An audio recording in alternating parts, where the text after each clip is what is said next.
This is like freaking impossible. Okay, here we go. So I'm a Marvel Unlimited subscriber. I love it. It basically turns the entire Marvel catalog into Netflix. Pretty much everything that Marvel has ever purchased completely on demand at the tap of a finger for either a monthly or annual fee. And I find myself dipping into Marvel Unlimited a lot more lately because I feel like I'm not really connecting with a lot of the modern Marvel output. I don't necessarily know if that's them. You know, at my age and for as long as I've been reading and collecting comic books, at a certain point, I've seen everything. That's what I'm saying. I'm that old that I'm making a Patrick Stewart from Extras reference. That's from 20 years ago. Anyways, with a Marvel Unlimited subscription, if you pay the extra tier fee, which I believe is called Marvel Unlimited Plus, they will send you a cool little subscribers box every year as a thank you for being a part of the Marvel Unlimited team. And now I do the annual fee, which saves you a little bit more over the month-to-month cost. I think overall I pay annual like $100 for this. It might have gone up a little bit over the last couple of years. That is bad financial advice, not knowing what I'm actually paying for this every year. That's the subscription trap, baby. But anyways, they have this really cool box. Every year it comes out. They announce them usually in August, and this was the 2024 box. They announced this last August, and it arrived at my house, I don't know, about 6 weeks ago. I usually get these like 8 months after I was supposed to receive them in the mail, but they do come eventually. Now, what was really cool about this, and what a lot of people did for a long time in the mid-aughts and such, is you would subscribe to Marvel Unlimited and then you would break everything apart that is inside here and sell it off on eBay to basically subsidize the cost of your Marvel Unlimited subscription. As the cost of most collectibles have, taken a serious hit, especially after COVID, the basic cost of breaking everything apart and selling it off on eBay doesn't really hit on average the cost of the subscription anymore, but if you still sell off the pieces, it's enough to at least cut that cost down and, overall make it a cheaper experience to subscribe to Marvel Unlimited every year. So this is the 2024 box right here, Wolverine themed, obviously. Wolverine and Deadpool came out last year. They wanted to make a big deal out of it. I loved that movie, and I thought, let's take a look at this and see what is inside the collector's box. Oh, snickety snick. You know what? If this is Wolverine, I guess I should be holding it like back here like this. And so I'm gonna... You ever tried to hold a knife between the backs of your fingers like this? It's like freaking impossible. Okay, here we go. Slice! All right, so I'm gonna do a little Marcellus Wallace action for you here, but towards the camera. Open up the case.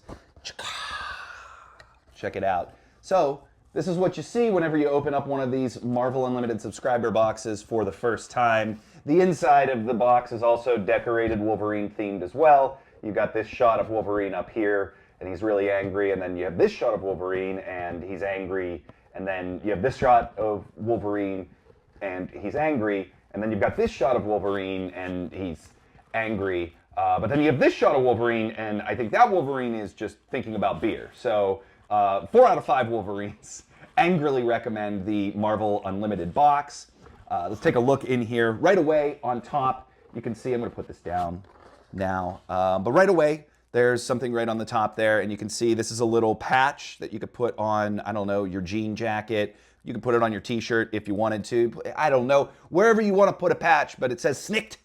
Which is really cool, classic Wolverine. I really like the font on this. It almost looks like that goofy comic book font that everyone thinks is a comic book font. I blame Richard Starkings for that font. You know what one I'm talking about. But this is a SNIKT patch, pretty cool. Then underneath that, we have a letter from the editor-in-chief of Marvel, CB Cebulski. Whoops.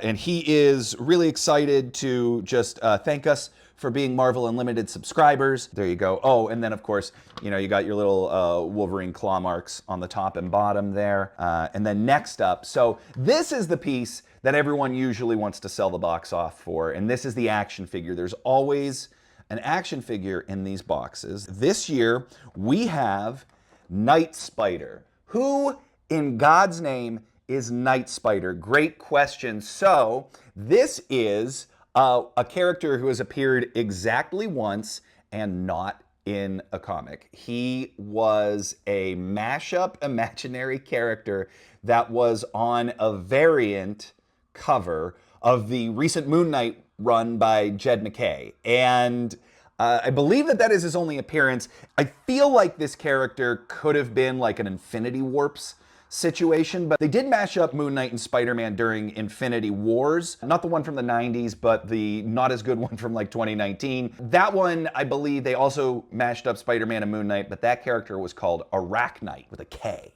And this is Night Spider with a K. Oh yeah, here you go. Check it out on the back. Figure inspired by the variant cover to Moon Knight issue 23. So really cool character though too. You get some, some throwing crescents. They aren't stars. Throwing moons, I guess. And he's got a cool fabric cape here with some webbing on it. And the detail in the mashup of the Moon Knight of it and the Spider-Man of it. And then, oh boy, we have a pin. Got a pin going on here. This is a Skottie Young pin. So Skottie Young pins, if you don't know, have been huge collector's pieces over the last several years for Marvel. Every year that they go to a convention, they have Skottie Young create a new design for their enamel pins that they sell exclusively at their booths, similar to like Disney pins, if you know anything about that collector space. But Marvel started doing this as well, mainly with Skottie Young, and they have seen a lot of success from it. So they're all sort of the same size. This one's no different, but this one is of Helverine. Hey, you like Ghost Rider, kids? Hey, do you like Wolverine? Hey, do you like Hell? Well, guess what? We put all three in a blender and then we turned them into a character. We're just kind of taking all of the existing flavors in the bucket, and then we're just swirling them together and seeing what kind of alternate flavors they make. But anyways, Helverine, check them out. You can stick them on your jean jacket. It doesn't have to be a jean jacket. Oh, baby. Now here's key piece. This original piece of Ghost Vellum, I'm kidding. They put this in the box so that the back of the action figure packaging doesn't scrape on what I'm about to show you next, which is the variant comic that comes with this Wolverine collector's themed box. And this is an exclusive variant for the Marvel Unlimited box of Wolverine Revenge #1. If you haven't checked this mini-series out, I definitely recommend it. It's Jonathan Hickman and Greg Capullo telling an out-of-continuity story about Wolverine that gets really bloody, really violent. In fact, they did an entire Red Band version of this miniseries. Red Band is Marvel's new way of doing alternate pages in books that are way too explicitly violent, and they polybag them. So there is like a PG-13 version of this comic, which is likely what this one is. And then there's the R version, which you have to buy, that comes in a bag. So kids can't just flip through it and go, whoa, where's Wolverine putting his claw? I'm not telling you. But anyways, this is an exclusive variant cover for the box, drawn by, let me check with the letter from CB Sobalski. Looks like, yeah, Alessandro Cappuccio is the artist for this exclusive cover. Alessandro, of course, the artist on Moon Knight with Jed MacKay, who has just turned that book into a must-read every month. I love that run. I'm assuming this is the PG-13 version of this comic rather than the polybag version, and a quick flip through tells me that that is the case.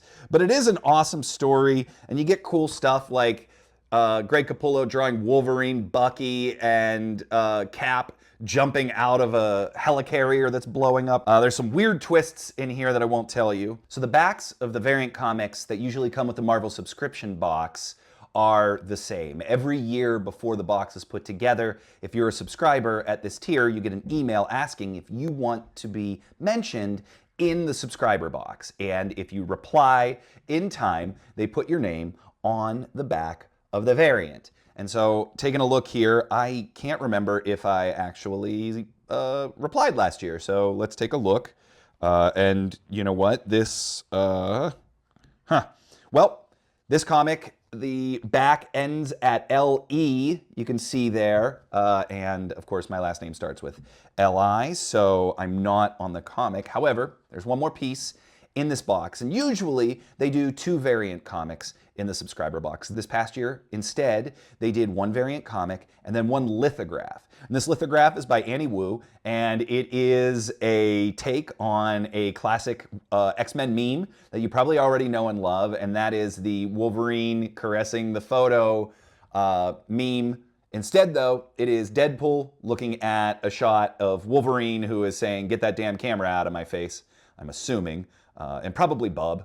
I'm assuming he said Bub here. But on the back of this lithograph are the rest of the names from the Marvel Unlimited responders. So let's see if and you know what, gang? Unfortunately, I did not answer the call this year. You can see I am not on the list. Take a look at the back of the box, of course, and you got some Wolverine wipies.